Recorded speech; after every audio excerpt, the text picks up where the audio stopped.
પાટણના અડિયા ગામે કોંગ્રેસની સભામાં બુટલેગરનું નિવેદન ભારે પડ્યું છે। દારૂ બંધ કરવાના બુટલેગરના નિવેદન બાદ પોલીસે કાર્યવાહી કરી છે। પોલીસે બુટલેગરના ઘરેથી દારૂનો જથ્થો ઝડપી પાડ્યો છે। બુટલેગરના ઘરેથી દેશી દારૂના વોશનો નાશ કરાયો છે, ત્યારે રેડ દરમિયાન પોલીસે વિદેશી દારૂનો જથ્થો પણ ઝડપ્યો છે। ધારાસભ્ય દિનેશ ઠાકોરની હાજરીમાં જ બુટલેગરે આ નિવેદન આપ્યું હતું, ત્યારે બુટલેગરના જાહેર નિવેદન બાદ પોલીસે તેના જ ઘરે રેડ પાડી હતી અને દારૂનો જથ્થો જપ્ત કર્યો હતો।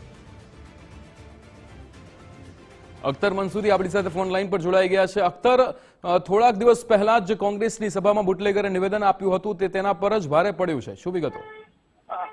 ચોક્કસથી થોડાક દિવસ પહેલા જ કોંગ્રેસની સભા હતી અડિયા ખાતે અને તેના અંદર દિનેશ ઠાકોર જાહેર મંચ પર હતા, જે ચાણસ્માના ધારાસભ્ય છે કે અચાનક જ જે છે 4 લોકો આવ્યા અને તેમને સ્ટેજ પરથી એક આહવાન કર્યું હતું કે અમે દારૂ વેચતા હતા અને વેચી છે, પરંતુ હવેથી નહીં વેચીએ તેવું એક નિવેદન આવ્યું હતું અને અમે જાહેર હિત પર જાહેર લોકોના સારા માટે અમે ઉભા થઈને વાત કરવા માંગીએ છીએ કે અમે હવે ત્યાં દારૂની બંધી અને વેચવા માટે એકદમ પ્રતિબંધ અમે લગાવીશું અને અમે પોતે જ વેચવાનું બંધ કરી નાખીશું। પરંતુ 2 દિવસ બાદ તરત જ કહી શકાય કે પોલીસે એક રેડ કરી હતી, જે લોકોએ સ્ટેજ પરથી જે આહવાન કર્યું હતું કે અમે જે દારૂ વેચતા હતા તે બંધ કરી દઈશું, પરંતુ તેમના જ ઘરમાંથી દેશી દારૂનો જે જથ્થો જે વોશ આવે છે તેનો નાશ કરવામાં આવે છે અને તેના હાલ તો જથ્થો જે છે પકડવામાં આવે છે। કહી શકાય કે જે રીતે દિનેશ ઠાકોરે એક વાત કહી હતી કે અમે એક વ્યક્તિ અમારા કોંગ્રેસના નહોતા, પરંતુ તેમનું હૃદય પરિવર્તન થયું છે તે સારી વસ્તુ છે, પરંતુ કહી શકાય કે હૃદય પરિવર્તન નહીં, પરંતુ ક્યાંક ને ક્યાંક આ જે મત લેવા માટેનો એક કારસો સર્જ્યો હોય તેવી પણ હાલ તો લોકોમાં એક વાત ચર્ચા રહી હતી।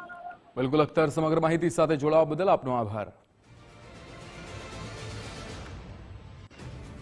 તો અહીંયા પોલીસે બુટલેગરના ઘરેથી જ દારૂનો મોટો જથ્થો ઝડપી પાડ્યો છે। પાટણના અડિયા ગામે જ કોંગ્રેસની સભામાં બુટલેગરે જે નિવેદન આપ્યું હતું, કોંગ્રેસની સભામાં બુટલેગર દ્વારા નિવેદન આપવામાં આવ્યું હતું કે અમે બુટલેગર હતા પણ હવે અમે આ કામ છોડીએ છીએ, અમે દારૂ વેચવાનું બંધ કરીએ છીએ તેવું નિવેદન આપવામાં આવ્યું હતું અને ત્યારબાદ કોંગ્રેસના જે નેતાઓ છે તેમના દ્વારા પણ એવું નિવેદન આપવામાં આવ્યું હતું કે એ બદલવા માંગે છે, એવા બદલતા લોકો, પોતાની જાતને બદલતા લોકોને અહીંયા કોંગ્રેસ એ સામેલ કરતા હોય છે, કોંગ્રેસ તેવા લોકોને આવકારતા હોય છે, તેવા પણ નિવેદન આપવામાં આવ્યા હતા।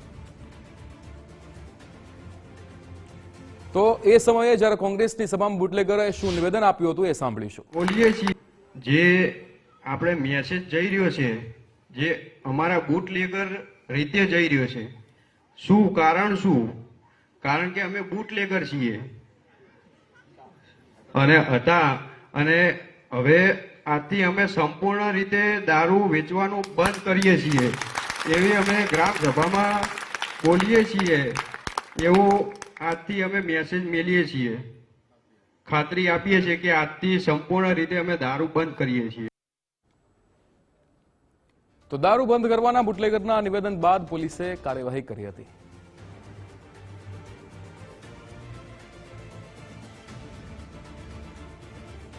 બુટલેગરના ઘરેથી દેશી દારૂના વોશનો નાશ કરવામાં આવ્યો હતો। બુટલેગર દ્વારા કોંગ્રેસના આ સ્ટેજ પરથી કોંગ્રેસના પ્રચાર દરમિયાન આ ઘટના બની હતી।